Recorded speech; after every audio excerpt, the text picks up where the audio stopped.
What's up, man? It's your boy 16. If y'all rocking out with the channel, I want to ask y'all to like, comment, and subscribe. Let me know who y'all want to see next. The name I see the most in the comment section, that's who I'm going to reach out to and try to get on my channel. If you really want to support, check out the links in my description. You can follow me on all my social media at 16shot on Visualz with a Z. But that's enough of me talking. Let's get to the video y'all came to see. Bobby Shmurda and them came out and just, damn, I'm steady naming niggas that's New York ain't the spot. It's like I'm steady naming niggas that just like came and just, no, I don't want to sound like that. But it's like, niggas just blow up fast sale. Like you could just blow up fast sale. So it's like, you know, that shit, like this rap shit, you just, and then it's like with rap or with anything in entertainment, bro, like you don't have to change who you is to succeed. Like in every sport, every type of thing that you be on TV for except entertainment, bro, you gotta do a lot of things. This niggas out here coming in as rookies in the NBA, bro. These niggas 19 years old. They tell me you can't get caught in public smoking. You can't. You see what they just did? Kareem Hunt. They got them it. This nigga Hole just got the NFL and the Chiefs just released him from playing football, cause he pushed the bitch and kicked her. And I know niggas that push and kick bitches, these niggas getting millions of views. You know, I ain't gonna name them because I don't want to put them in that type of light. It's old shit, but it's like shit that really came to the light and shit that niggas was doing, got caught doing. These niggas still made XXL freshmen, did 1 million views. They doing big things with huge artists. It's like you can pop, you could do crack and dope out in the open, and they just gonna like let you do the shit. Like as long as your music hard, you could goddamn it. Man, bro, you could do whatever in this shit, and as long as you keep that shit coming, bro, you could make a 16shot interview right now and snort a line of crack on this motherfucker.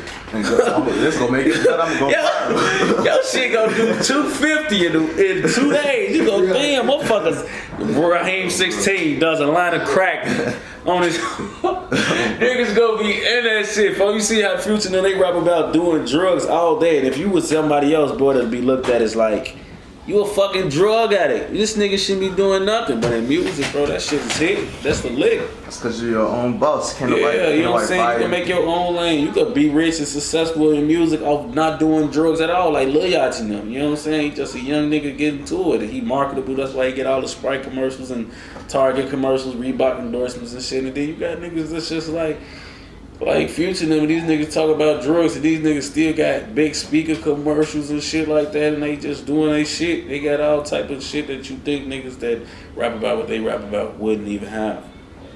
So it's like, it's the way to go. It's the way to go. You know what I'm saying? So when niggas that I fuck with come to me about shit like this, I take them serious. So I ain't even gonna lie, right? The whole time I'm doing this interview, I'm kind of like watching the Spurs and the Lakers play LeBron's busting their ass again.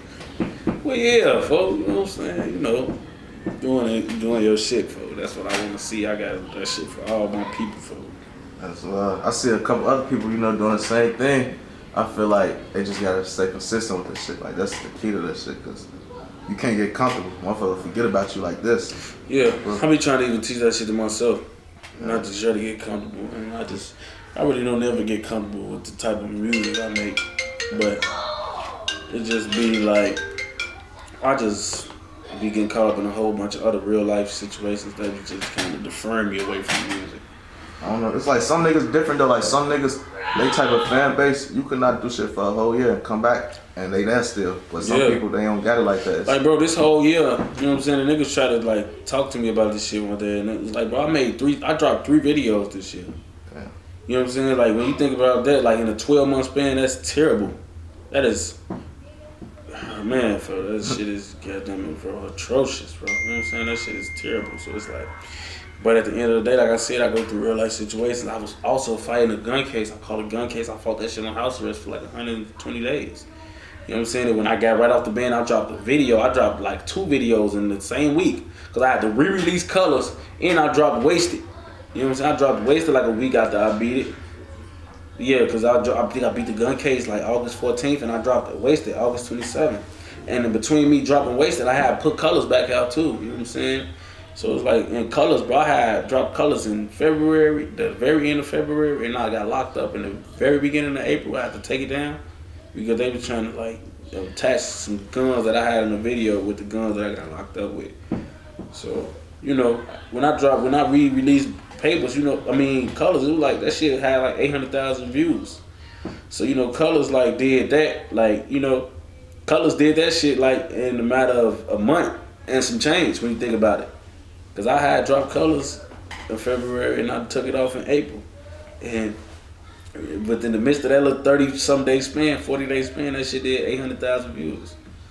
So it was like, okay. I ain't had dropped in a minute before I dropped Colors. It was like this just had beef for some reason. So it was like when I dropped that shit went up. You know what I'm saying? It was like my fans still be there. Like when I dropped Wasted went up. That shit over 500,000 views. I don't even promote Wasted. I don't promote Colors either. And Colors finna hit 1 million. You know what I'm saying? Which it would have been hit a couple million if I wouldn't have to re-drop it, but it's finna hit 1 million.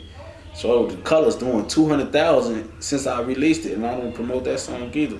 So it's like bro, I got fans that my shit just literally doing numbers off them fucking with me so hard. My fan base just dropped 6'4". That shit did, you know, some shit that wasn't really my song. I never even really promoted that. I was bored on house arrest when I shot that. You know what I'm saying? I just wanted to release something because I felt like I just had to release them. So I just dropped 6'4", did that, got their ear, let them know that I'm still around. Then I dropped Wasted. As soon as I got out to let them know that I'm still the coldest nigga around this bitch. Right. You know, speaking of music and shit like that, you got some new shit coming up? Oh yeah. I got a lot of hard ass shit, bro. A lot of hard ass shit with some hard ass artists and some singles and shit too that I'm dropping. That shit is all cold. Yeah, I heard a couple, I don't know if it's rumors or it's true. I kept on hearing people say, you know, you got shit with Polo G, Lil Zay, Osama, shit like that. Yeah. You know what I'm saying? I got shit with them, man. You know, Polo, me and Polo, like, you know, we got some raw ass shit. You know, the shit Zay got that shit raw as hell too, but like, me and Polo, like, that shit, like, we going back and forth. That shit raw as hell, you know what I'm saying? That shit, motherfuckers gonna be looking at that shit like, wow, like, shorty them just blacked on that shit, you know what I'm saying? So how that song come about? Like, y'all linked in the studio, or he sent it to you, you sent it to him? Yeah, it came about, you know, me and Polo, like, Polo is actually like, you know, niggas like Polo, another rapper that kind of blew up fast, you know what I'm saying? He blew up fast as hell. Well, when you look at it, he's like, I ain't even gonna say he blew up fast. He blew up faster than usual. You know what I'm saying? But it's like from him, the time of him getting clout and the time of him getting signed, that shit is like, it's a small ass time frame. Like he got a buzz and he went crazy. You know what I'm saying? That shit was just like wow. Like niggas like that shit blew right up. But it was like I was really one of the first niggas on my end listening to him. Like niggas from like he from up north. Niggas from my way wasn't tuned in yet. But me being a rapper, I be always tuned with up and coming rappers. And I had threw Polo ass a shout out. Like not even a shout out, but it was like I had like one of my ancestors. Now I was like, man, this nigga cold, folks. You know what I'm saying? And I never even knew my little sister knew him. And my little sister told me one day, she like, man, Polo said that was what's up. You know, you saying that about him and shit. And it's like, bro, me, the reason why it's like certain niggas, some of these artists, bro, these niggas like to come around and try to like give you shout outs and shit when you already got your clout. But me, bro, like these niggas be like, these artists that be at the top, they be already listening to niggas that's at the bottom. Cause these niggas that's at the top be stealing shit too. You know what I'm saying? Niggas, that's what niggas don't be understanding. That's why whatever nigga from the top that I was cool with or I had in my circle, bro, I always make sure I let his ass know he was a regular nigga to me. You know what I'm saying? And I never got on no fan shit with him or nothing because at the end of the day, I know that it's like, bro, it's hard to like for you to not be listening to these niggas, bro. These niggas raw than some of the niggas that's up at the top in the game. You know what I'm saying? And even me, when I was at my peak, and I was just always fucking with niggas that was up and coming, like always, bro. I always made that, cause I'm a real Chicago ass nigga, so I be in tune with Chicago shit. You know what I'm saying? But like, I had to just let niggas know, like, sure, that nigga raw as hell. You know what I'm saying? And, you know, like, I guess that's when, like, he basically, like, you know, kind of fucked with me since then, and it was like, that was like, you know, I never even knew it because it was like me and him started talking right after that situation occurred. It was like it was just going on down the line.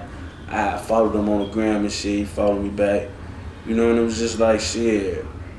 Yeah, my little cousin from his hood, my little cousin Ball, he from his block and shit. But ballin' really had nothing to do with me and him linking and shit. We was already in cahoots and shit, you know, just chopping it up like, man, you know, we gonna go crazy. You know, me and Polo used to be texting and shit about like real shit too, you know what I'm saying?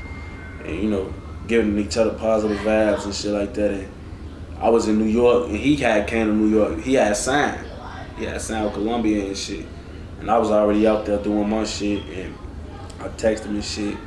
And another reason I fuck with that nigga too, cause he's just like, he not no Hollywood ass nigga. He just, niggas, I know niggas that just like, when this shit happening so fast, bro, these niggas can't take that shit. You know what I'm saying? So they can't take it and they be just like doing a lot of shit that's outside they motherfucking character, just dissing people, acting like they just like so above and beyond, you know what I'm saying? But him, I text him, hey, yeah, woo woo. Hell yeah, bro, slide on me, yeah, we gonna link tonight, I'm gonna go to the booth, woo, you come through.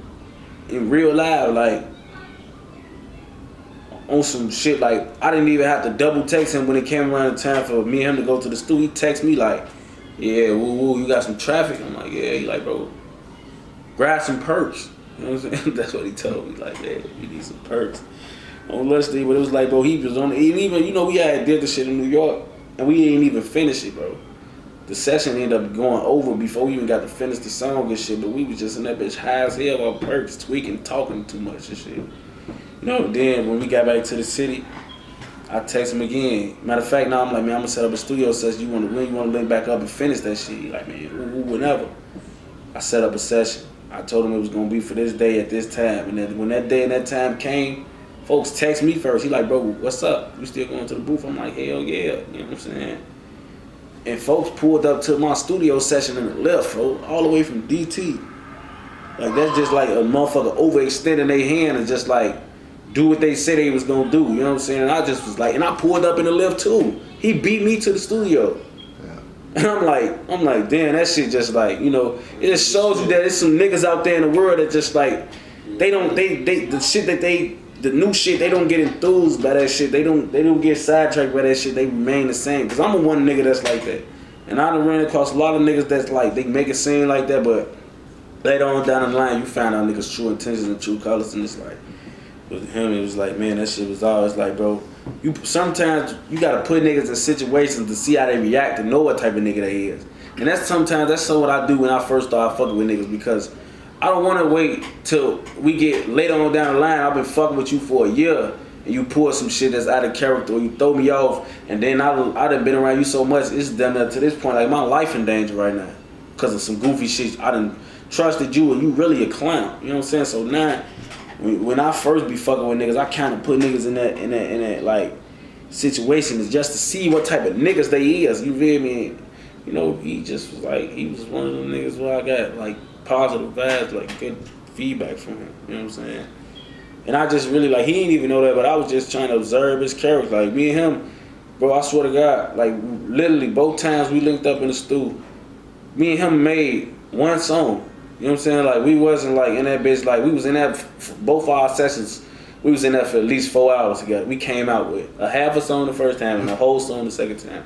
Yeah. But that's cause we just be in that bitch talking, like just in that bitch, like we spent so much of the session just talking about real shit, you know what I'm saying? It ain't even about no clown shit. You know, he even spoke to me about the situations that I be going through, and he was just like, bro, you know, I don't really want to say what the motherfucker was just like our whole conversation, but he just basically let me know, like, man, niggas, a lot of reason niggas be like calling themselves like not extending their hand to you is because they be worried about cutting their hands off, niggas cutting ties with the niggas you don't like, you know, and being the nigga that you don't like got more than you. You know what I'm saying? It's like motherfuckers that ain't got their head on straight and don't want to work. These niggas want cosigns and shit like that. These niggas gonna fall for that shit. You know what I'm saying? Because these niggas they feel like if they get a cosign from this nigga or this nigga get called fucking with them, these niggas gonna blow up from them. They want a motherfucker to cosign them, and they want a motherfucker to, you know, instead of put that word in from them and shit, for them to blow up. Instead of just like, bro, look, if you make good music and you stay down, bro, you gonna always win. It don't matter if a nigga give you a clout. Right now, I know niggas that, bro, niggas been fucking with niggas that's famous for so long, and these niggas can't got shit to show for it. Because at the end of the day, it's all about your talent too. You know what I'm saying? And Polo come from up north, bro. There ain't no niggas co-signing him. You know what I'm saying? Until he already got in the game. You know what I'm saying? And he come from somewhere where it's like, I come from the South Side. It's 50 rappers that ain't got on from where I'm from. You know what I'm saying? From my vicinity. You know what I'm saying? It's rappers that got a lot of clout. It's rappers that, you know, got a lot of shit going for themselves in my area. But where he come from, it ain't no niggas like that. For once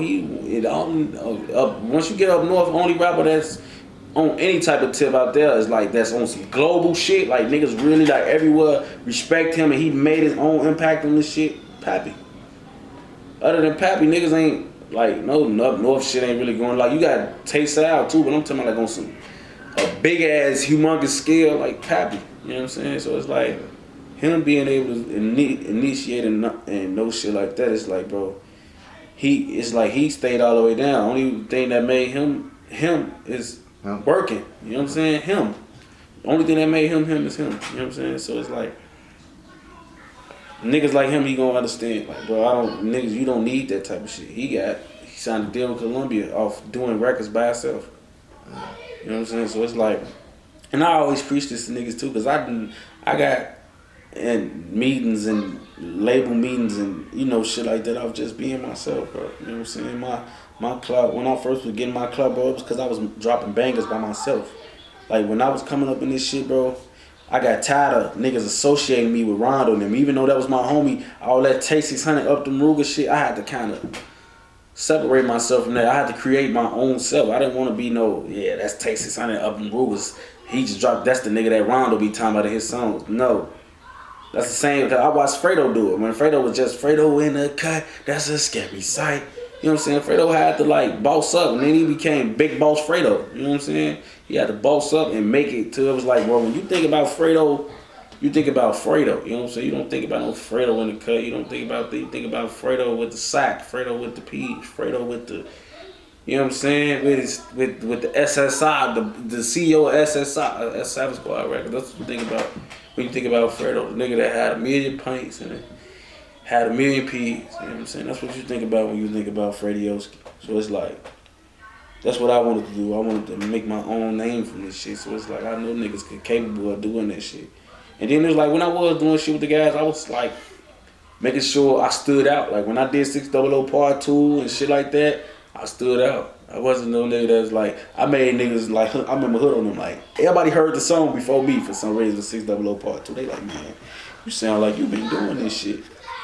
Yeah, I gotta stand out when I do shit. And really, it's like, there ain't too many niggas fucking with me.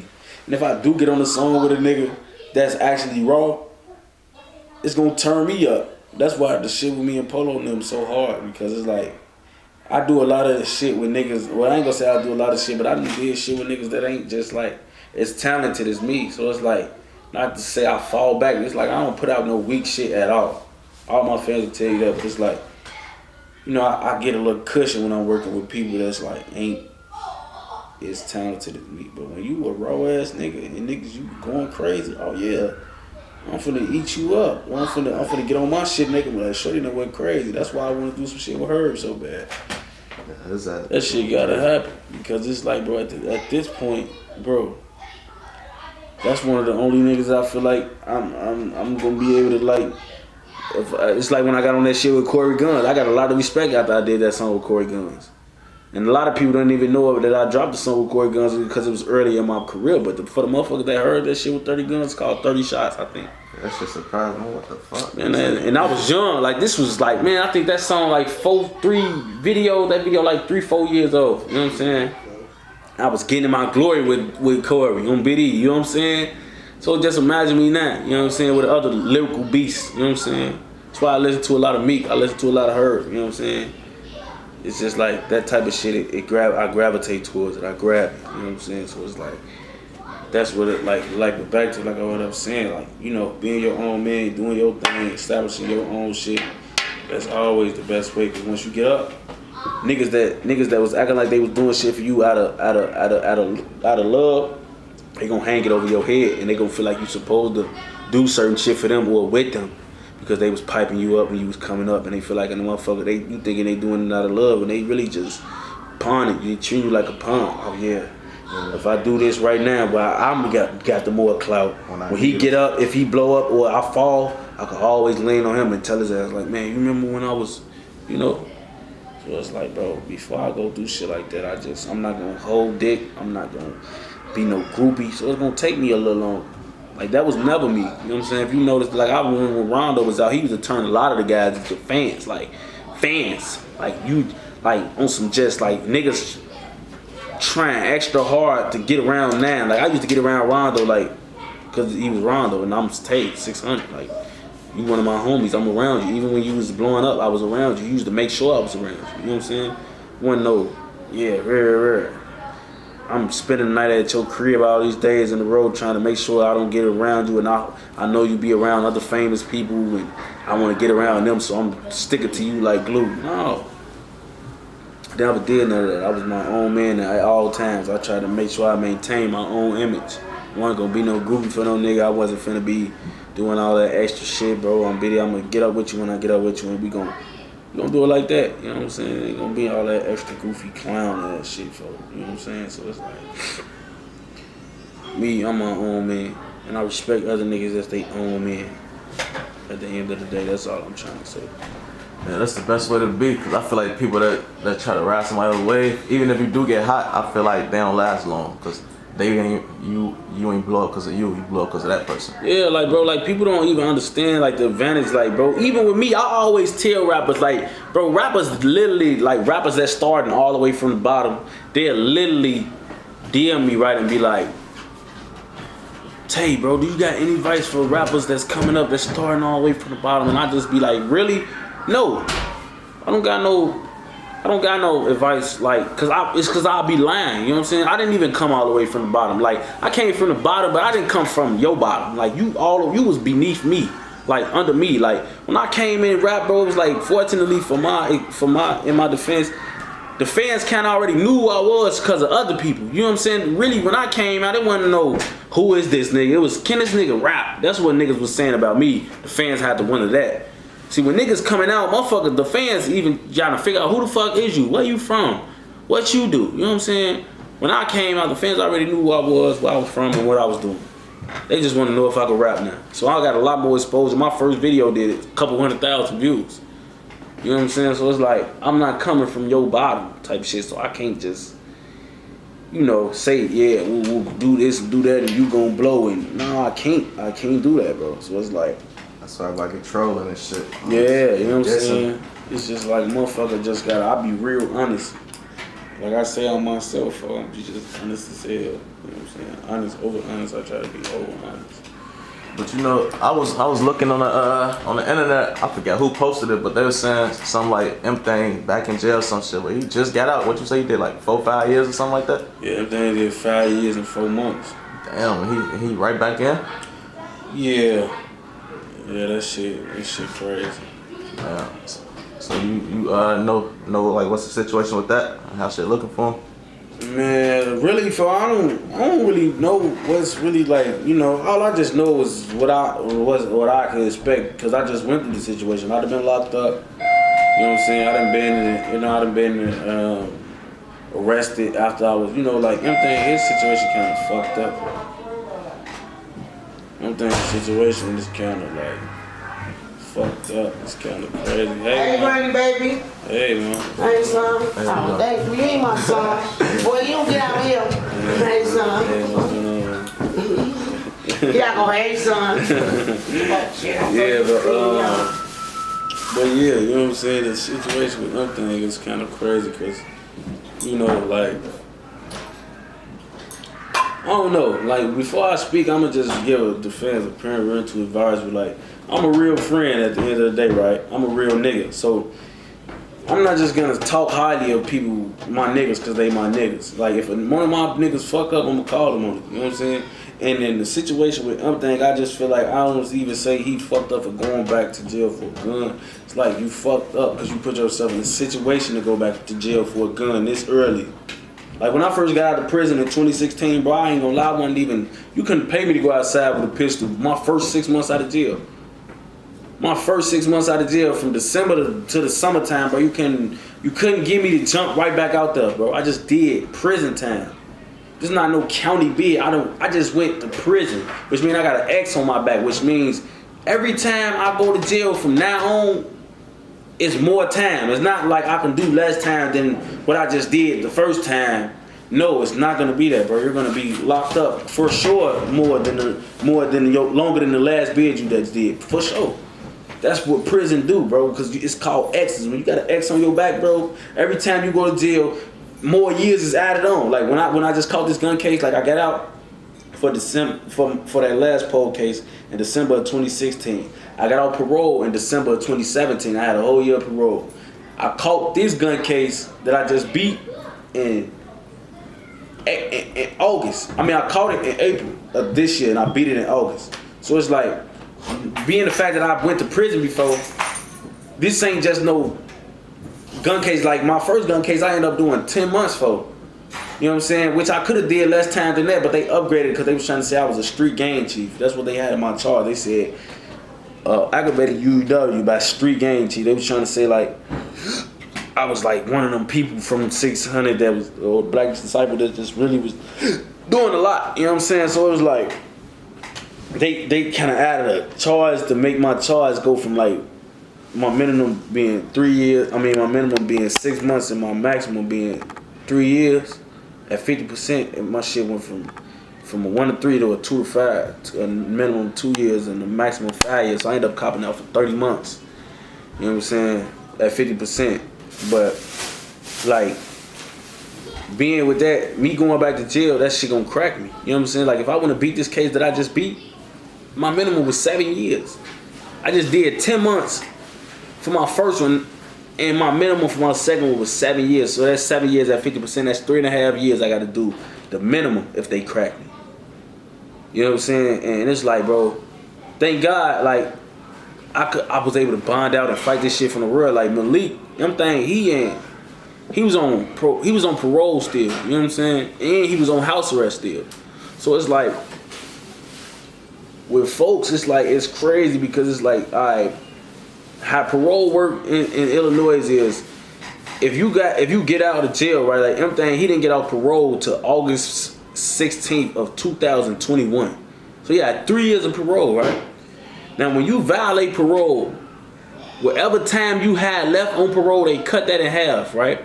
So say for instance, if I would have got out at 16, right, and I got out for parole, I got out in 2016 December, I got out parole in December of 2017, so that means I got a year of parole. I got 12 months of parole exactly. So if June come and I catch a gun case and I got 6 months left on parole, what they gonna do is they gonna, all right, you got 6 months of parole left. They gonna cut that in half. So I'm gonna have 3 months of parole left, and that whole 3 months that I got on parole, you gotta do that in NRC. Now if you've never been to prison in Illinois, NRC is the most fucked up part of the prison transition. Like you going from NRC to your real joint where you're gonna do your time at until you get out. That's the worst part of prison. Like the week or couple weeks you gonna be in NRC, that's gonna be worse than your whole bid when you get to your real prison. Like that's gonna be, rather you do 2 months in your real prison or 2 years, bro. That couple weeks you spent in NRC to get to your prison, that shit gonna be the worst of your fucking life, bro. It's a 24. It's like sad, but it's every day. Like you don't leave out your cell for nothing. The food is the worst it's gonna get in being locked up. It's like that's the worst it's gonna get. You know what I'm saying? So now your food already terrible. You don't leave your cell, and they got like floors, like they got galleries. That's what you call them. If you want a third gallery, like only people that see any movement is like when you bring new people on in wings, like they call them wings. Like you on T wing, they got A to Z wing. So if you I think I was on T wing. Now they got 3 galleries on every wing, A through Z, 3 galleries on every wing. The first gallery is like the bottom floor. They see every new nigga that's coming in. You know what I'm saying? If you on the second gallery, I can't even say if you see anything at all because I ain't never been on the second gallery. But I'm on the wall. Yeah, but on the third gallery, you up there just looking at nothing. You don't hear nothing. All you hear is when the COs come on the deck, you hear their keys ring. You hoping that they finna bring you some mail or it's child.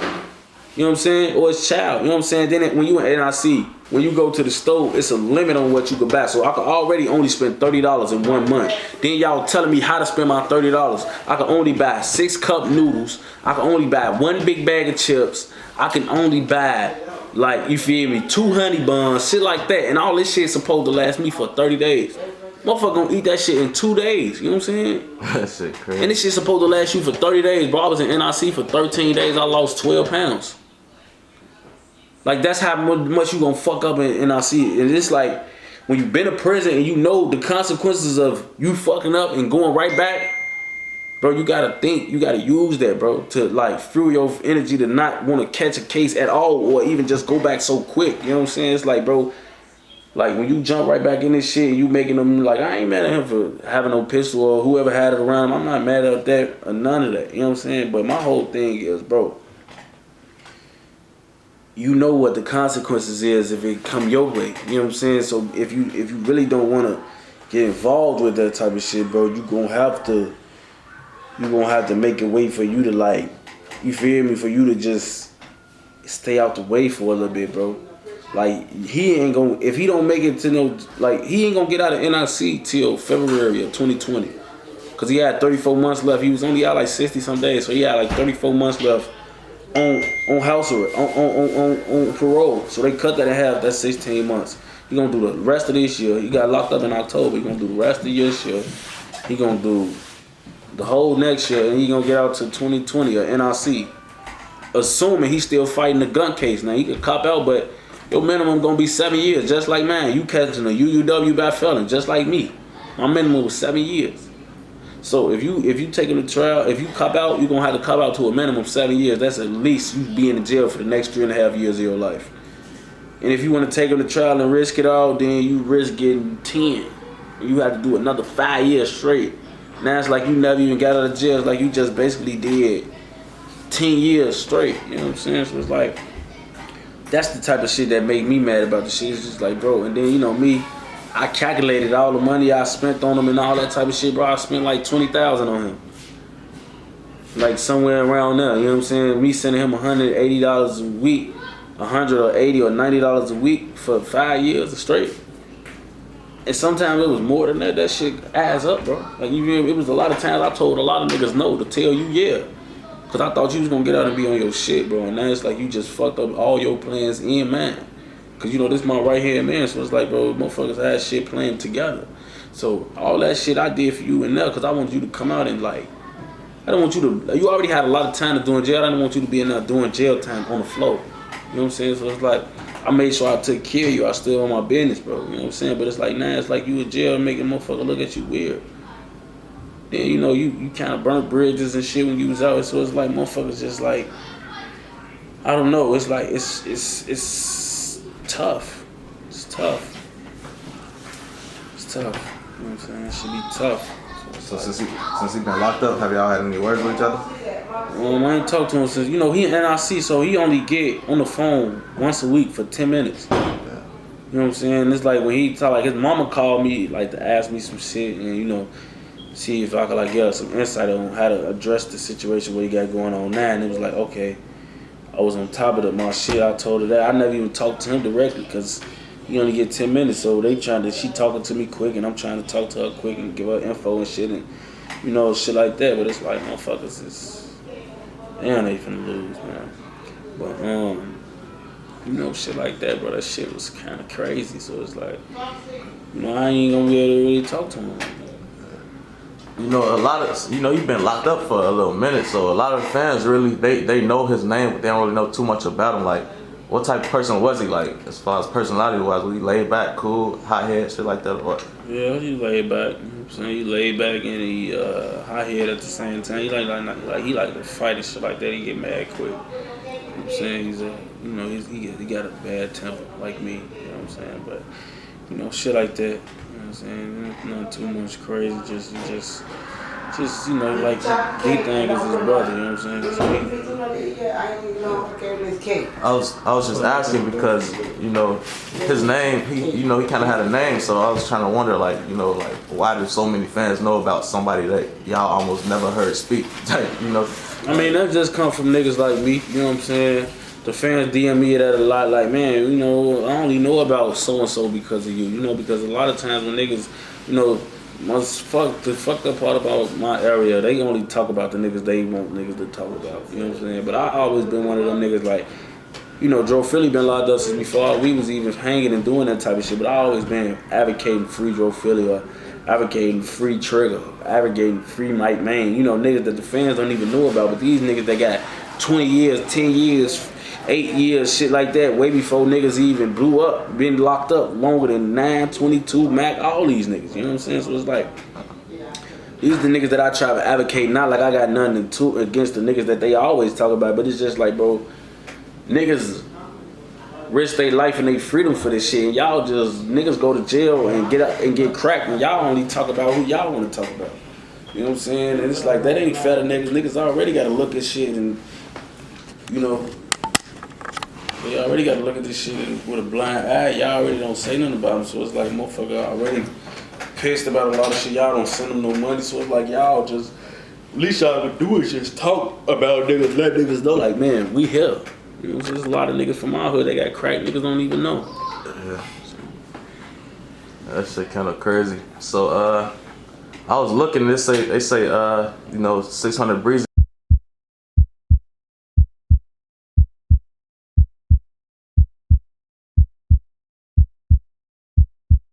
Alright, so look, the reason I started this YouTube channel was to reach out to big artists in my area that got somewhat of a name, a following, fan base. You know, just people paying attention to them. That way I could build on my platform and I could reach out to smaller artists who I feel like got potential, you know, could make it somewhere if they just have the right people looking at them or the right person helping them, somebody paying attention to them. Because there's a lot of artists that got talent, but nobody paying attention, so the talent go unnoticed. So what I'm doing basically is looking out for them, giving back. Just the same way these artists looking out for me, because I started just without no name, didn't nobody know who I was. They just agreed to do this off the strength, you know, for free, not charging me nothing. So for the artist that's looking out for me, I feel like it's only right that I give back to the other people. Because I used to rap, I used to be a rap artist, and I had talent, but wasn't nobody paying attention. So I'm trying to create a platform to put everybody on who I feel like deserves that shot. So if you want to support the movement, you can do it multiple ways. You can do it by either pointing me in the direction of somebody that you feel like got potential and should be on this platform, send a donation, purchasing clothes, like, subscribing, sharing my videos, putting somebody else onto the videos. It's the simple things. All the comments, I read all that. So however you choose to support, it's all appreciated. But don't forget to like and subscribe. Thank you for tuning in. If you want to follow me on my social media, it's 16 Shot on Visualz on Instagram. Email booking raheem16@gmail.com. That's the best way to get up with me.